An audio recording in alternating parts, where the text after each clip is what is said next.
দুধ সিমাই আমরা কিন্তু যে কোনো সময় তৈরি করে নিই, আর এই শীতের সময় একবার তো তৈরি করতেই হবে। তাই আজ তোমাদের কাছে নিয়ে এসেছি দুধ সিমাইয়ের পারফেক্ট রেসিপি নিয়ে। তো বন্ধুরা, স্বপ্নাস ডায়েরিতে সবাইকে অনেক ওয়েলকাম জানিয়ে আমি ভিডিওটি শুরু করছি।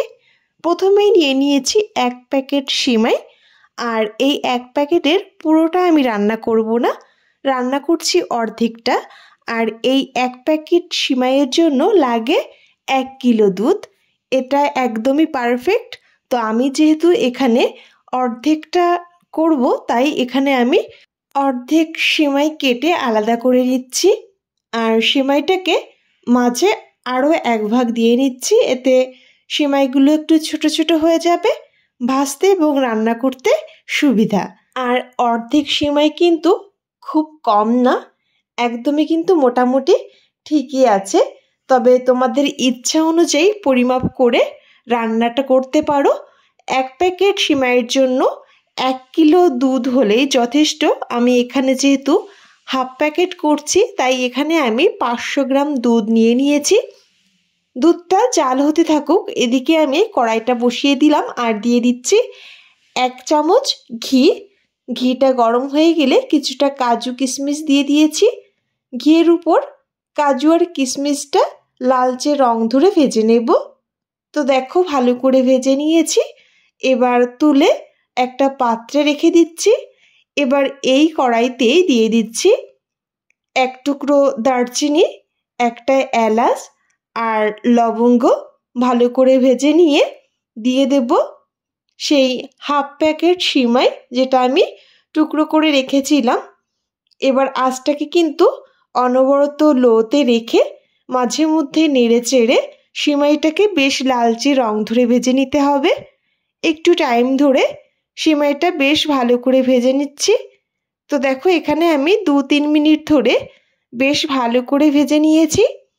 তো ফিরে আসছি 2 থেকে 3 মিনিট পর, আর দেখতেই পারছো সিমাইয়ের কালারটা কিন্তু একদমই চেঞ্জ হয়ে গেছে আর বেশ লালচে রং ধরে ভাজা হয়েছে। অবশ্যই ঘিয়ের উপর একটু টাইম ধরে সিমাইটা ভালো করে ভেজে নেবে। আর যে দুধটা আমি বেশ জাল করে নিয়েছিলাম, সেই দুধটা দিয়ে দিলাম। পুরো দুধটা দিয়ে দিয়েছি। দুধটা যত ঘন করে নেবে টেস্টটা কিন্তু ততটাই ভালো হবে। পুরো দুধটা দিয়ে দিলাম, দিয়ে খুন্তি দিয়ে নেড়ে চেড়ে মিশিয়ে নেব। আঁচটাকে কিন্তু আমি হাইতে রাখিনি, লো টু মিডিয়ামেই আছে। ভালো করে মিশিয়ে নেওয়ার পর যখন এইরকম জাল উঠে গেছে, প্রথমেই অ্যাড করব স্বাদ অনুযায়ী চিনি। যে যেই রকম মিষ্টি পছন্দ করো সেই হিসাবেই চিনিটা অ্যাড করবে। চিনির বদলে গুড় দিয়েও রেসিপিটি করা যেতে পারে, তবে এখানে আমি চিনি দিয়েই করছি। স্বাদ অনুযায়ী চিনিটা অ্যাড করে ভালো করে মিশিয়ে নিলাম। এরই সঙ্গে অ্যাড করে দেব 1 চিমটি লবণ। যে কোনো মিষ্টি কিছুতে খুব সামান্য যদি লবণ অ্যাড করা হয়, স্বাদটা কিন্তু খুবই ভালো আসে। আর তারই সঙ্গে একটা তেজপাতাকে ছিঁড়ে দিয়ে দিলাম আর ভালো করে মিশিয়ে নিলাম। ভালো করে মিশিয়ে নেওয়ার 3 থেকে 4 মিনিটের মধ্যেই দেখতে পারবে সিমাইটা কিন্তু বেশ ঘন হয়ে আসবে। তো দেখো, ভালো করে মিশিয়ে নিয়েছি।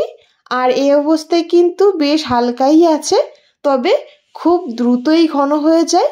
মিনিমাম 3 থেকে 4 মিনিট পরেই ঘন হয়ে যাবে। আর এই অবস্থায় আমি অ্যাড করে দিচ্ছি খানিকটা গুঁড়ো দুধ। এখানে যদি গুঁড়ো দুধটা অ্যাড করা হয়, স্বাদটা কিন্তু অনেক গুণ বেড়ে যায়। গুঁড়ো দুধটা দিয়ে খুন্তির সাহায্যে আবারও ভালো করে মিশিয়ে নিতে হবে। তখনও কিন্তু আঁচটাকে আমি বাড়িয়ে দিইনি, লো টু মিডিয়ামে রেখেই সিমাইটা তৈরি করেছি। তার কারণ সিমাইটা যদি হাই রেখে রান্না করা হয় তাহলে কিন্তু খুব দ্রুত ঘন হয়ে আসবে। তাই কিন্তু একটু লো আঁচেই রান্নাটা করতে হবে। তো দেখো, ভালো করে দুধটা কিন্তু আমি মিশিয়ে নিয়েছি। আর এই গুঁড়ো দুধটা দেওয়ার কারণে স্বাদটা অনেক গুণ বেড়ে যায়। আর দেখতেই পারছো 2-3 মিনিট পরে কিন্তু এই অবস্থায় সিমাইটা বেশ ঘন হয়ে আসছে। তো এর থেকে আর বেশি ঘন করব না। তো একদম শেষে ভেজে রাখা কাজু আর কিশমিশটা অ্যাড করে দিলাম আর নেড়ে চেড়ে মিশিয়ে নিলাম। তো সিমাই আমাদের একদমই তৈরি। এর থেকে ঘন করলে কিন্তু সিমাইটা ঠান্ডা হয়ে যাওয়ার পর অনেকটাই ঘন হয়ে যাবে। তাই এটা একদমই পারফেক্ট। ভালো করে মিশিয়ে নিয়েছি, আর এই অবস্থায় গরম গরম আমরা সার্ভ করে নিতে পারি। খেতে খুবই ভালো হয়েছিল, খুব অল্প সময় তৈরি হয়, আর লাচ্ছা সিমাই থেকে অনেক গুণই ভালো লাগে। একবার ট্রাই করে দেখতে পারো বন্ধুরা। তো এই ছোট্ট সহজ রেসিপিটি তোমাদের কেমন লাগলো কমেন্টে জানিও। ভালো লাগলে প্লিজ বন্ধুরা আমার চ্যানেলটি সাবস্ক্রাইব করে পাশে থেকো। তো আজ এ পর্যন্তই, দেখা হবে নেক্সট কোনো নতুন রেসিপি নিয়ে। খুব ভালো থেকো বন্ধুরা, সুস্থ থেকো।